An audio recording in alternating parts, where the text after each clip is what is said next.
வணக்கம். வாழ்க வளமுடன். சென்ற 5ஆம் தேதி, அதாவது மார்ச் 5ஆம் தேதி 2025 அன்று காஞ்சிபுரத்தில் சில கோயில்களை தரிசிக்க போயிருந்தேன். அப்போ போகிற வழியில் வந்தவாசி தாண்டின பிறகு கூழமந்தல் என்கிற ஒரு வரலாற்று சிறப்புமிக்க ஊர். ஏன்னா இது பல்லவ வரலாறுலேயும் சோழ வரலாறுலேயும் சம்மந்தப்பட்ட ஒரு முக்கிய ஊர். அங்கே ஒரு பேசும் பெருமாள் கோயிலை தரிசித்த பிறகு கங்கை கொண்ட சோழீஸ்வரம் என்கிற ஒரு அருமையான கட்டடக்கலையை பறைசாற்றும் ஒரு கோயிலில் சிவனை தரிசித்த பிறகு இன்னும் இந்த ஊரில் என்ன இருக்குது என்ன பார்க்கும்போது 27 நட்சத்திர விருட்ச விநாயகர் திருக்கோயில் ஒன்று இந்த கூழமந்தல் ஏரிக்கரையில் அமைஞ்சிருக்குதுன்னு சொன்னாங்க.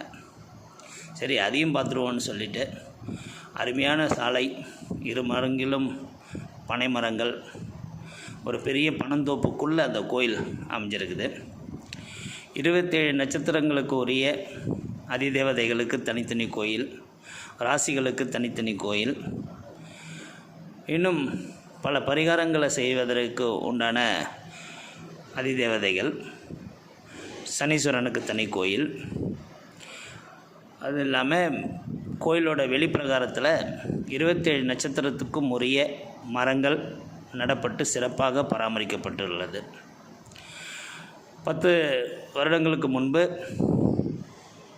காஞ்சி பீடத்தின் மூலமாக அறிவுறுத்தப்பட்டு அமைக்கப்பட்ட கோயில்னு சொல்கிறாங்க.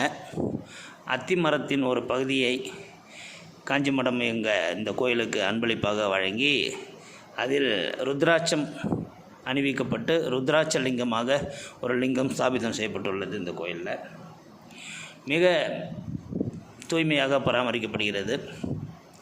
மிக அழகான கோயில். யாருக்கெல்லாம் பிறந்த நட்சத்திர நாளில் அங்கே உள்ள நட்சத்திரத்துக்குன்னு தனியாக அதிதேவதைகளின் கோயிலில் அர்ச்சனை செய்து வழிபட்டால் நினைத்தது நடக்கும், கஷ்டங்கள் விலகும், தோஷங்கள் நீங்குவதற்கு என்ன பல பரிகாரங்களுக்கு உரிய கோயிலாக இது அமைஞ்சிருக்குது. முக்கியமாக இயற்கை, பனைமரங்கள் அரணாக அமைந்த இயற்கையுடன் அமைந்துள்ள ஒரு அற்புதமான கோயில்.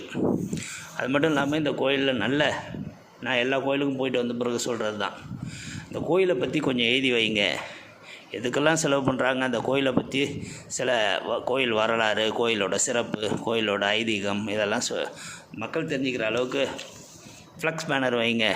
யாராரோ அரசியல்வாதிக்கு வைக்கிறோம் இல்லையா, இங்கே வைங்கன்னு சொல்லுவேன். அது இந்த கோயிலில் சிறப்பாக செஞ்சுருக்கிறாங்க. அதனால் வாய்ப்பு கிடைக்கிறவங்க இந்த வந்தவாசி காஞ்சிபுரம் ரோட்டில், காஞ்சிபுரத்தில் வந்தால் இடப்புறமாகவும், வந்தவாசியிலேருந்து காஞ்சிபுரம் நோக்கி சென்றால் வலப்புறமாகவும் அமைந்துள்ள இந்த கூழமந்தல் ஏரிக்கரை அமையும் 27 நட்சத்திர விருட்ச விநாயகர் கோயிலுக்கு ஒரு முறை சென்று வாருங்கள். ரொம்ப அமைதியாகவும் உங்களுக்கு ஒரு மனநிறைவும் தரக்கூடிய ஒரு கோயிலாக இது இருக்கும். வாழ்க வளமுடன்.